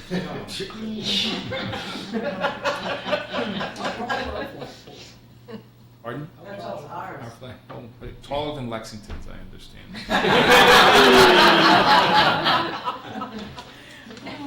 Linda, do you have any previous thoughts? I don't have any solution to this, but I do generally agree with where we're going in our discussion here. And I do think learning more from the state would be helpful at this point. But I was also interested in how it would dovetail with planning, because especially since we're talking about an upcoming facilities planning. Is this something Mark Howell could jump into a little bit as he? Here's full. I'm just wondering if there's any, to your point, is there a place within the town's expertise where we could put at least a literature overview and a scoping, which I know that exists in various pockets here in the room, but putting something together that's a little bit more formalized, not, as you suggested, not becoming an expert, because I simply I don't know all of the points of study that are out there, nor, as Alicia very nicely pointed out, we don't even know where it is in the state right now. With Google search, you can pull up lots of studies, Right. lots. But to understand the studies is another matter. You want to make a motion to, Yes, I'll practice. I would move that we vote to inform Verizon that we are at this time not interested in the location of a digital cell tower in town. In Concord Center. In Concord. I would like to ask a question before you close out. come forward then, please, Yep. quickly. Since Jonathan Arch from 18 Oxford Road. Other than church, belfries, and Kai's Road, what other sites have been proposed that I may have missed out on? I don't think we've heard other sites. The school. Well, the Listen, obviously, is I'm against all of these that I've heard tonight myself. We've heard the school, we've heard Kai's Road, we've heard the flagpole, we've heard the Emerson umbrella. Didn't they look And then at all the other churches. Concord Academy, the athletic field? I think that there was a area there that they looked I at. don't know that they did, I think Okay. it was, I mean, a lot of this has just been discussed in meetings where Verizon's come here and sort of, Right, Verizon's been the one who's. Yeah, this isn't exploring our it. research, it's theirs. a commercial gig, so Yeah. they're the ones exploring. That's what we've heard so far. Somebody mentioned the landfill, I don't recall, I just mentioned it. I don't recall. but it was Already brought up mentioned before, and I think before, that there was a right. concern that, well, I mean, every one of these sites has met with some level of objection. Mhm. But again, they're Verizon sites, they're not, Yeah. we're talking about the ones that are on town property, that's why they're ours. And other carriers have service in the center. Mhm. right? Yes. I don't remember who it is, but somebody's in the church here. And was it Trinitarian that has something? Yes. there? Yes. Yeah. Do we know if Lincoln, Sudbury, Weston, other, So it's Verizon that's at a Right. competitive disadvantage in the downtown area. Right. So I would move that we inform Verizon at the current time we're not interested in the location of additional cell tower in Concord Center. On municipal property. Municipal property. Second. All those in favor? Aye. Thank you. Thank you. And I think we could just, over the course of the next few weeks, if we could each sort of think about where are we going? It's just getting going. I thought everybody just enjoyed that. We got really cool stuff going on. Wow. They're going to help that guy build a fence. Oh, no. They're gonna owe you fence building. Good fences. Thank you all for coming. Good cell towers make better ones, I don't know. Okay. Well, if we could, where I was going with this, I think each of us has some kind of an obligation over the next few weeks here to see if we can think of a way to get us, meaning the town, better informed about options and alternatives going forward. I don't exactly know how to do that, but I will be glad to share the PowerPoint presentation of the small cell technology that Boston is working to install. Well, maybe, could we, just for the sake of clarity, could we do something like, say, you're gonna look into small tower? That's the sum total of my looking at. I'll take, I'm not- get on top of what the state is doing, Oh, what- so okay. we can find And, out. and since I'm the Historic Districts Commission point, I will look into that. Tom, what is I'll your? monitor all of you. Very nice idea. I'm not sure that you have it covered. And Lynn, what is it that you'd like to do? I'm not sure at this The stage. operative word being like. I'll Yes. have to think about that. I would have liked to talk to the state, but he got it before me. Okay. Knock yourself out. Okay. That's fine. So now we're, these two are the cluster of lack of coverage. I'd call Mike there. Well, I do hope that that there was a great interest among a number of the citizens who were here tonight, as we saw, and that they will continue. But I guess one aspect might be to try to encourage them. Well, maybe you can be the point of receiving and weeding through, as you naturally do, the expertise and interests of the town. And Mike, you can just run all the numbers on this. No, what I'll do is connect with Mass Municipal Association and talk to selectmen in the other towns to see if anybody's got any cool ideas. So in this meeting that I attended, there were a number of selectmen from other communities. The chair is from the town of Washington, who said, it sounds great for Boston, but it's never gonna get cited out here by us. Yeah. Well, let's see what we can. Yeah.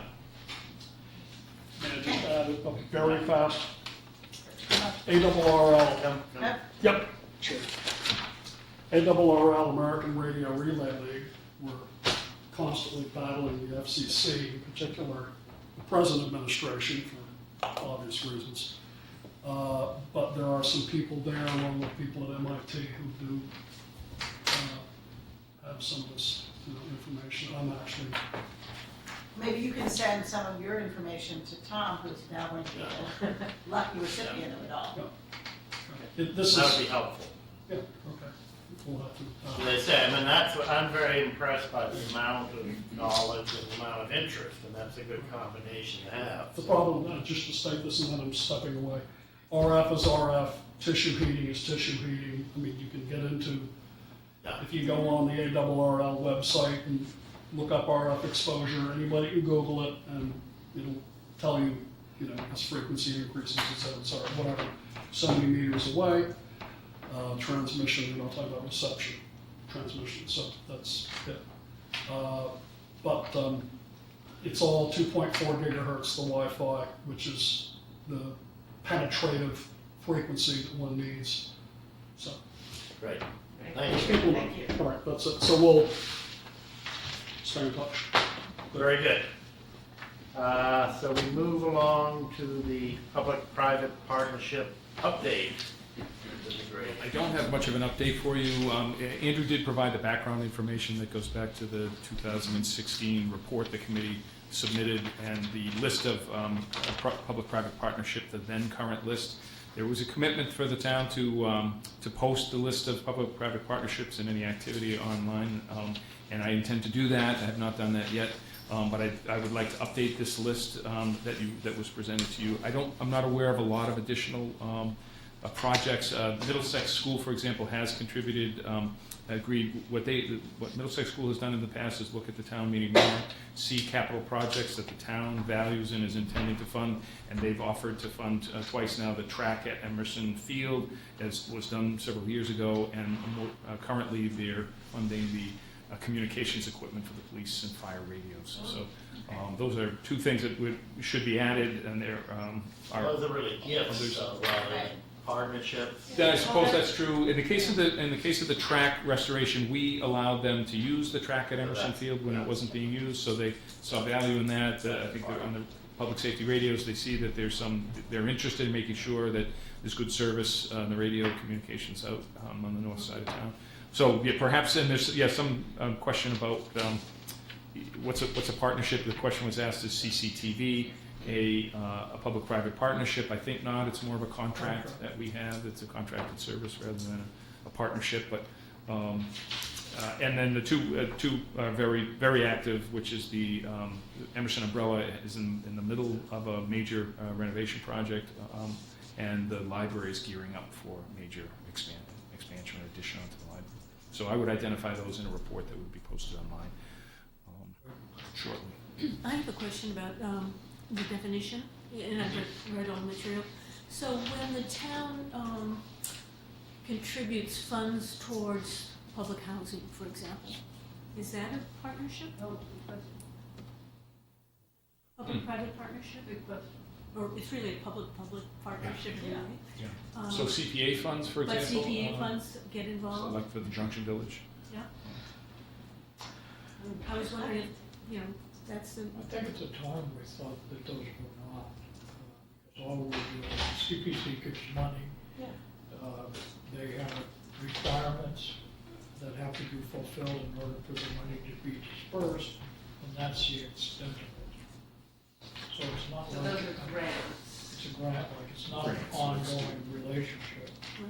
I would even be concerned about Emerson Umbrella, I get it, but essentially that's leased property. And other than signing the lease, the library is a different matter. We've got a tight partnership with them. They own the buildings, we provide the operating funders, ongoing kind of partnership, but I don't think CPC. But with the Emerson Umbrella, and again, I don't want to take us too far afield here, but as I recall, there were some lease obligations in terms of upgrading the building over time significantly. So. But as the landlord, that's part of the lease. You're supposed to do these things as part of the lease. It really doesn't talk about, it's not really partnership, we're not doing something together. The difficulty though I had is Yeah. CPC this year, I think granted $150,000 to the Masonic Lodge with the agreement, and I don't know if it was a written understanding or not, that the lodge would allow public access according to, and that never, from what I can understand, that never gets monitored. So I think some of the purpose and the thrust of what the public-private partnership was seeking to do. Now, there is a process that the CPC goes through before they grant those funds. So the public initiation or public participation is available. But the monitoring, I'm not sure. I do think that that's changing, because I think there are now, my understanding is that there are now 6 months status reports that are required in terms of the conditions that were included in the agreement when the group accepts the funds. So that, I think, is going to be more closely monitored going forward. And will be published, will be in there. It'll be public, that's a public meeting, and, I know we have some of the past members of the committee. I don't know whether any of them would like to make a comment. We're sort of, I think, a little bit behind what I was hoping we would be in terms of having done this, but we're at least getting a good start on it, and I think we'll have some momentum and get it up on the website. But I know that that was one of the recommendations was that there be a separate committee, and I think one of the concerns was that it was easy to kind of, we've got an awful lot else that the select board does, and it was easy to kind of bypass this, but I think I want to make it clear that that is not going to happen. So, but if anybody would like to make a comment, yeah.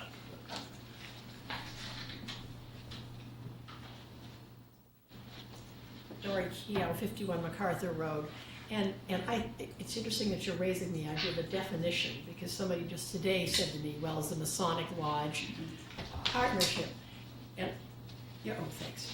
And I think that we can get tied up in this. If every single, for example, when the Swedenborgian church had the front steps done, the idea was that one of their meeting rooms would be available. That's not really a partnership. I think a partnership is where it's a two-way street. There's something being done with the town, with a private entity that benefits both.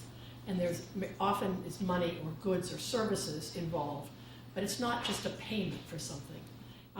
That's my first comment about a definition. But the other thing is, I think that one of the things that we had hoped in our recommendation was that there would be the idea of publicizing what's going on. So there'd be an annual updating. I think that there was some concern in the town in the past couple of years that some of the partnerships were doing things that the partnership knew about, but the general public did not. And so I would hope that I think we're making progress in getting something online, but that doesn't tell something so much. It's what it was when it was published and when it was put online. But the idea, I think, of updating, and I know this is a kind of a nuisance, and the idea is who is going to do that? Andrew, I know, volunteered, but we turned that over down. But I do think there's a real issue, and that was one of the reasons why the idea of, I know the word committee is like a bad word at this point. They're just proliferating all over the way, and I don't want to be on that committee either. But I do think that there needs to be some annual monitoring, so we see what's going on with the garden club. Oh my gosh, they ripped it all out, and what happened? Or they're going to. And I think I'm doing this in a lighthearted way, but I do think it's important because there's an awful lot, as we do more and more public-private partnerships, and the real meaning of a partnership, not a payment of goods for something. I think that it could just go wild, and I do think that at some point there has to be somebody running the store. That's what I would just hope that if there could be some consideration, and I don't know whether that comes from the select board or from Chris, or Chris's successor probably will be the person who will be dealing with that, right? But we can get it started. Yeah, I hope I've so, been because delayed. Tom has been asking for months now. I understand he's been sort of riding on that one, but thank you very much. Thank you. Yes.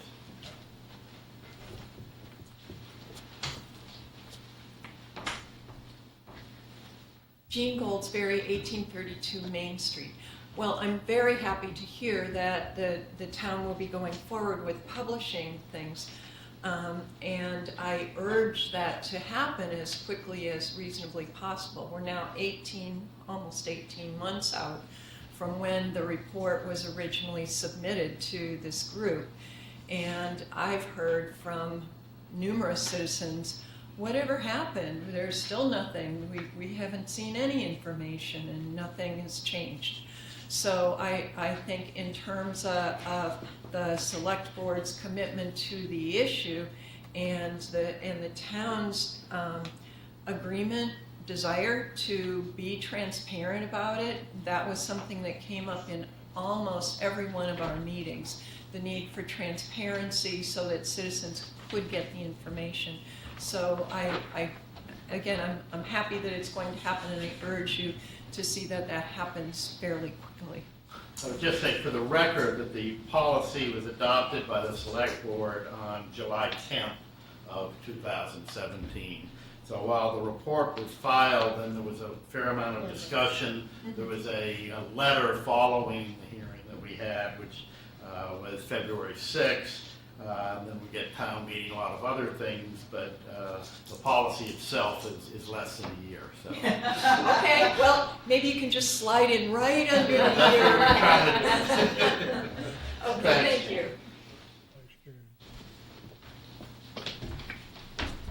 Carol Aronson, 7 Wright Farm. Back to your question, one of the things we wrestled with for, I can't even tell you how many months, was a definition of a public-private partnership.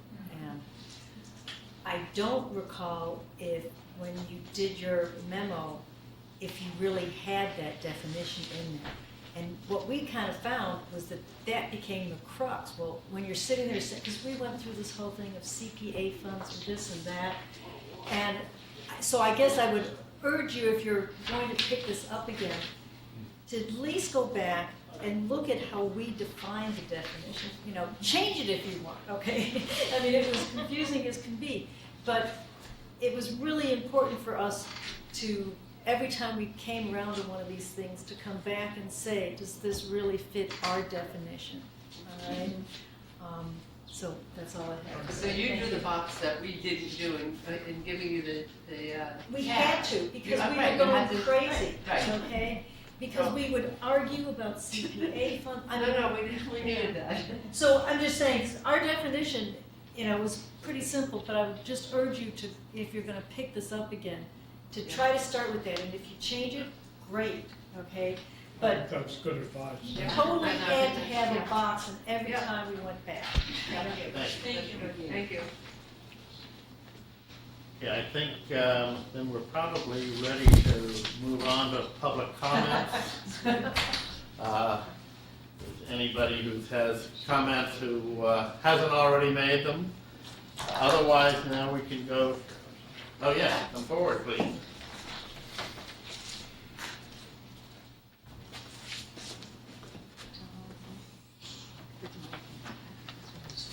Sue Redford, 103 Revolutionary Road. I came with a question that got diverted in the discussion about the Chase Road dog. And it has to do with the town's lawsuit against the private property owners around Estabrook Woods. And I'm wondering several things at the same time. One is that how long might this continue? How much is it costing? Is there a plan for, if there is a solution with countersuits, what kind of budget is there for such a lawsuit, such a lengthy kind of issue?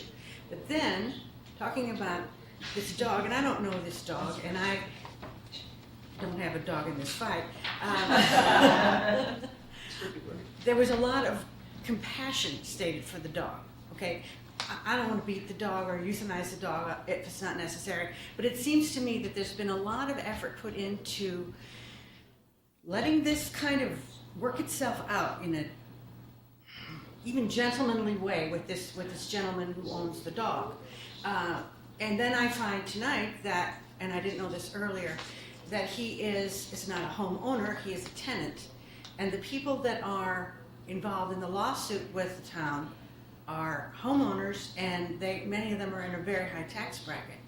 And I'm wondering why there isn't compassion for them when many of them have offered their land as access to these trails, but they're not being treated very I'm kindly. sorry, so just because I'm trying to follow the threads, you're talking about the compassion shown to The dog. The dog in A dangerous dog. No, well, actually, that's not correct.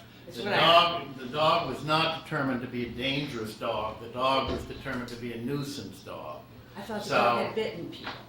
But it was one time, and the dog officer put forward, and the select board made the finding that it was a nuisance dog, not a dangerous dog. Okay. So just for, it's sort of Okay, factual. okay. Thank you. And I think that I'm not sure if I see kind of the connection at all. The lawsuit issue is a very complicated, it's a land dispute.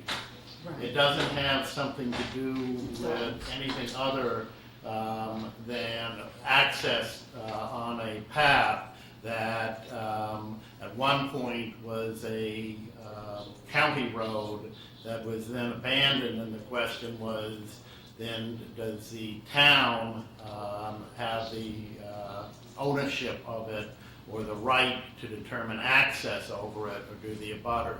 And it's a legal issue that is being attempted to be worked out. One never knows.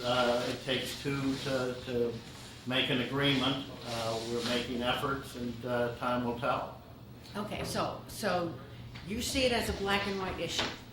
You don't see anything of the nuisance aspect of the dogs, the people who insist on unleashed dogs or whatever's going on in these other side issues around this. I think it's very different. I think that the leashing discussion has been under the purview of the NRC, and while it's a separate, it has nothing to, it is in the environment of, but it is not a part of the lawsuit. Okay? You know, just because it all. It's complicated. Yeah. I understand it's complicated. I can't even express myself. Right, so it's doing a good job.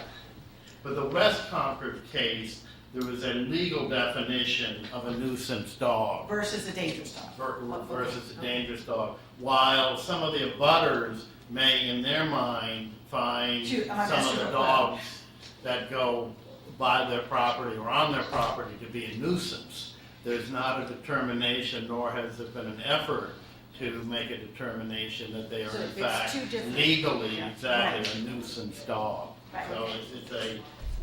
And the town isn't involved in a discussion Correct. about About the dogs dogs. on Estabrook Road. That was an NRC determination over You can conservation. see how it gets confusing. Yeah, Oh, it's not, I'm not, can see I that. don't see it. That's why we get paid the high.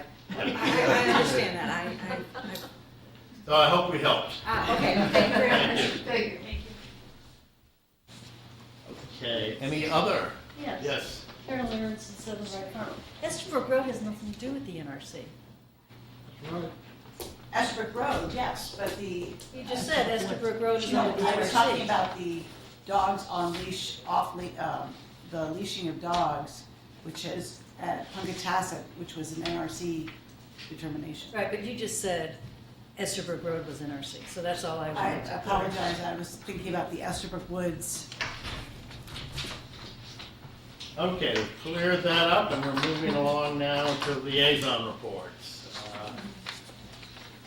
Linda, do you want to go first? I think we were, the last How far time. back do we want to go? The last time we bypassed, it, I think it was about 10 o'clock at the time. Exactly, sir. Well, just in the last couple of weeks, I can say that I've been to a CPC meeting, which was basically an organization meeting. They had their first. That's why you know so much about it. I was also on that committee for Right. a while. They also had an information meeting tonight for first-time applicants, and they'll repeat that information session in early September, in case someone missed it or didn't have a chance. Also been to the Affordable Housing Funding Committee, and again, they were preparing for the select board meeting. Obviously, they came and spoke to us. I think, by the way, they're interested if we have any comments to give them, because that night, obviously, we didn't have time because things are moving along so quickly. I've been to a CHDC meeting recently, and they did an update, among other things, they did an update on the cost estimate, I think, for the house on the Giroa property. They were talking about that, among other things. Been to a ZBA meeting, and just a couple items, one of which was the renewal of a bed and breakfast in town, again, so. And then I happened to go with Jane to the West Concord Advisory Committee, but I'll let you talk about that. Which is an adjunct to the planning board, which is good, so we can all. Mike, you want to go next? Well, the three I'll mention is I attended the HATS meeting. We were spoken to by the superintendent of National Park about his plans. We also heard about plans that Bedford has for developing rather substantial commercial properties back behind Hartwell Avenue, back that way. something we should find out a little bit more about, Chris, because it has the potential of diverting traffic onto Route 2A. Coming into town, I don't know how far it would, but it does have that potential. I attended the Concord Municipal Light Plant meeting, as usual, full agenda, talking about race and other strategic initiatives. And then today I attended the quarterly Hanscom Air Force Base update. It's always very interesting about partnerships that they're doing with various towns. And Colonel Hunt, who's base commander, announced that he will be leaving, retiring from the Air Force, and he'll be leaving, changing command, I think, in early August. So he's been a terrific base commander, very engaged in the town. So too bad to see him leave. Alice, would you like to? I was out of town. Although I did go to Tell the us about your Minutemen. vacation. I did go to the Minutemen Building Committee meeting today, and we are still on budget, on time, and there's been even more progress since our site visit. And Alice, our site visit. Yes, Yes. yes. Our site visit. Yeah. Oh, yeah, report, please.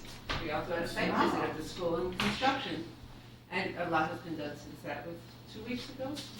Great, they were now finished with all the roofing, all the floors that we saw in raw condition have all been completed.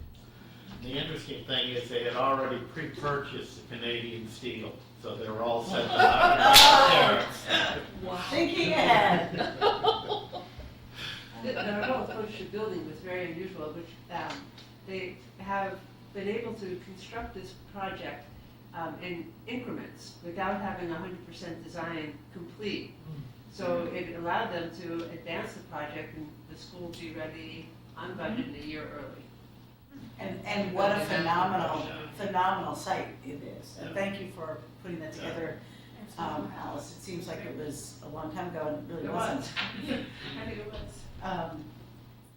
Well, I attended one of our bi-monthly magic meetings, which is the 13 towns that we are a member of, planning meeting. And I think everybody here should feel proud of the level of interest in our leadership with the sustainability principles in the master plan process. I think we're going to be asked for a lot of guidance to other towns. There's just every one of them indicated some curiosity about, and we're all trying to attempt, small bites of the same apple, but nobody had. In fact, I think to some it was news that there was an APA approach, and it's just one more way that I'm once again left in awe of our town's professionals, because it doesn't take a lot of meetings to realize how far ahead of or how thoughtful we are. So they looked at the APA sustainability planning, and we had a discussion over it and comparison to some of the other things that are being done. And then they're going to have a small building, accessory dwelling units, education and support discussion on July 17th, which will be led by the AARP of Massachusetts. And I will send out more information on where that's going to be, but I thought that was accessory building is something that I certainly hope people in our planning department are going to be involved in that. I went to a Historic Districts Commission meeting, which I can say was wonderful to see and be amongst, but really nothing of great note was, we discussed a lot of things that happen in committees are the things we take for granted because they never rise to the issue or point of concern because they are discussed early with landowners and property owners or just as a policy. And then I also went to the West Concord Advisory Committee meeting, which Linda referenced, and as has been the case more and more so, West Concord is a hotbed, and there were two main issues being discussed. One was the development of the property. I still don't know what its number is, but it's referenced as the Hayes property, it's referenced as 14 something, something, and something, something. It's the big property. 1440, 1450. Thank you. Where the shoe store was? Hay Shoes? No. No, this is the big property on Main Street. That's bordered by Highland on one side and Main Street on the other. And the proposed developer of it was there giving a big presentation. And as of his discussion, there'll be 37 units proposed. There will be, it wasn't clear whether there's one or more triplex, a couple of duplexes, and a number of single family. His goal is 2-car garages for every unit. It's a PRD. And from a construction, as described, again, this is just the stage of the planning. None of this, I assume, is set in stone. He wants to leave the abutting front on Main Street fairly green and fairly treed, but everything else, all the other trees will be gone. And he will move the hill. Move that hill? That top is about the highest point in West Concord. He's going to level it back and push the earth back so as to create a larger platform to build on. So, and his, using the wrong terms, he's just going to move the earth back and berm it. He seemed to think that anybody who bought the property would do the same, and I'm not a developer, I wouldn't know. There was a lot of attendance, a lot of questions, What is the price range, any sense that you give that? no, there was some discussion on whether there'd be affordable units, and he bypassed that conversation. I'm not saying that there won't be, but he didn't engage. I asked him a fairly innocuous question about bike racks, and he was very interested in that option. It's clearly early, and there's clearly a lot of interest. I won't categorize the interest, but this is a lively, it was standing room only at Harvey Wheeler. And then the second point of issue brought up was the impending sale of what's called the Neshoba Bakery building. And that seems to be alongside of an unclear as to whether they're directly connected or connected in potential with the gas station next door, which then gives you a very large space with all sorts of potential to it.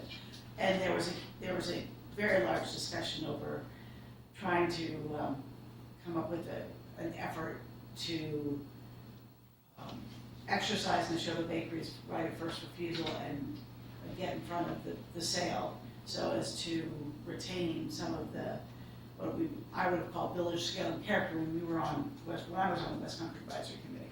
They're trying to, because right now there are 32 artisans and business owners who work in that building alongside Neshoba Bakery. There's also, for those who are not familiar with the space in West Concord, the lot that's in front of to call it a parking lot might be a little overly kind. The space that you would park in to go into Neshoba Bakery, that I guess it used to be a car lot maybe at some point. It was. What? It was. It was a car lot. That has been sold and is being developed separately by the same company that did Brookside Square. And that's going to be a 6,000 square foot retail space. So that's going to be different, which is the space right across from what's now Mark's Fencing. So that's happening. So what we're talking about is sort of everything behind that. It may include or may not, I don't know how this is going to work, but that the gas station is also for sale. So that's received a lot. That's a huge change. It's an enormous change. I mean, West Concord is really facing a lot of change, and I think it's going to probably test a lot of the early planning that went into the master plan and the thought process that's gone into guiding development there. So, sorry. I was just going to add very quickly about the You law. got to come to the microphone. Yeah, Sorry. I believe, dating myself now, 65. Again, just for the purpose, you have to Yes. identify. I'm sorry, Jonathan Archer, again, 18 Oxbow Road. I believe that parking lot across the way was an extension of the old Chrysler Plymouth Right. dealership. Okay. Yeah. Again, I think what's going on with West Concord is a real challenge, zoning-wise. And I'm agreeing with you also, the whole sort of extension of the mill dam, everything back of the prison walls and so on, it's gonna be a challenge. Absolutely. Do you have anything to add that I missed, because I know that this was, No, I think you've done a good job capturing, yeah, an incredible amount of interest. I think we're gonna hear about it a lot as a select board. I think their planning board's gonna hear a lot about it. I suspect that the Concord girl sitting over there nodding his head is going to hear a lot about it. So. Concord Business Breakfast, there was a discussion. Exactly, and that was another thing I attended that you were at, and we, exactly. It's, Connecting Baker Avenue and the main part of West Concord and Bridge. with the bridge, Yeah. pedestrian bridge. Yeah. So you can see, a lot of this has the opportunity to be really wonderful. So I don't think we should paint this all as terrible, but I think it's gonna take patience and real careful planning. I attended the Commission on Disability. There was initially discussion regarding membership, as the newest appointee was notified the chair she's unable to make the necessary time commitment, so we're going to have to replace her. There was the issue, which I mentioned to Chris, of access to 55 Church Street. There's concern that it's not built out far enough, so if you're in a wheelchair, it's difficult to access it. And people were not comfortable, so I think the next meeting, which is scheduled for July 19th, is likely to be at a different location. And then there was planning for the Disability Awareness Month of October, and the thought is to promote that at the bookstore, the library, CCTV, and that sort of then led to a discussion of trying to get better coordination with the Council on Aging. The Dog Park Feasibility Study Committee, they reviewed input from their hearing and discussed the steps that they have going forward. They've been examining dog parks and other locations and the various standards. Their next meeting is going to be July 10th at 5:30. And then the PEG Access Advisory Committee met on the 14th. It was their first meeting, introduction of all the members and their backgrounds and interests. It's a very sophisticated and informed group. They reviewed the committee charge and the duties. They discussed the issues of open meeting, public records, and conflict of interest, responsibilities. They elected the officers. The chair is going to be Carlin Reed, and their clerk is Peggy Wargelen.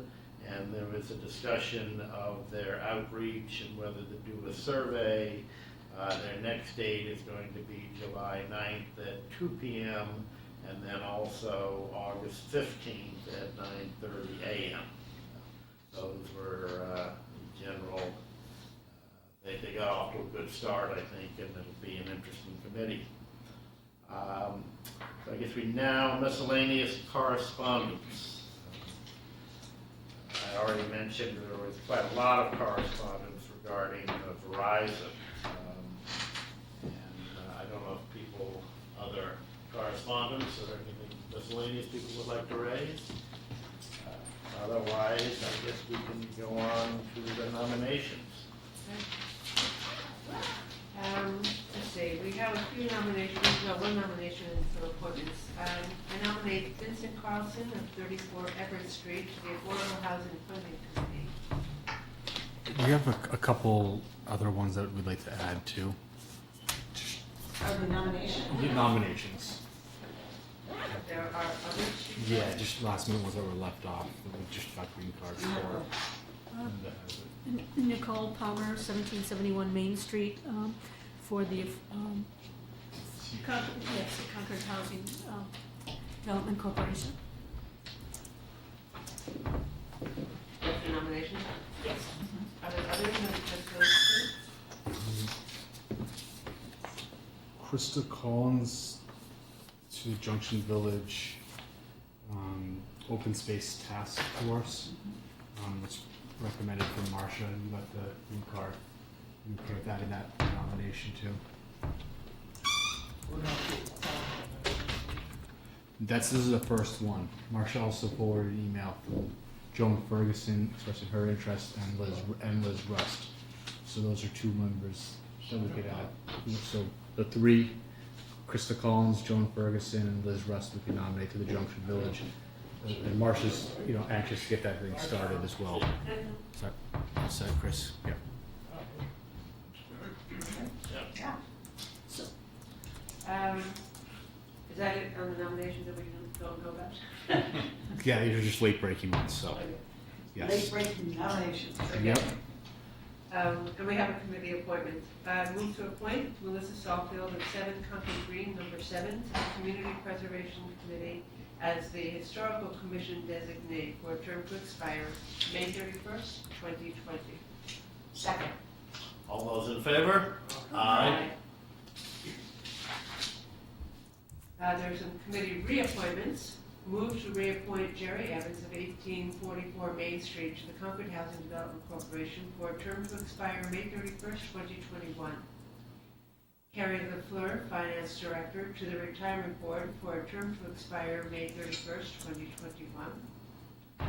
Tom Martin of 710 Old Marlborough Road and Alicia Hess Cleary of 77 Wood Street to the Concord Cultural Council for terms to expire May 31st, 2021. Also move to confirm the town manager reappointment of Robert Gross of 401 Main Street to the Historical Commission as an associate member for a term to expire May 31st, 2019. All those in favor? Aye. And now, we're ready, we move to adjournment to executive session for the purposes of discussing land acquisition, the Duro property, and litigation, W.R. Grace, and to not reconvene in open session. The executive session is needed to protect strategy discussions affecting litigation on unstated matters. Do a roll call vote. Linda? Aye. Aye.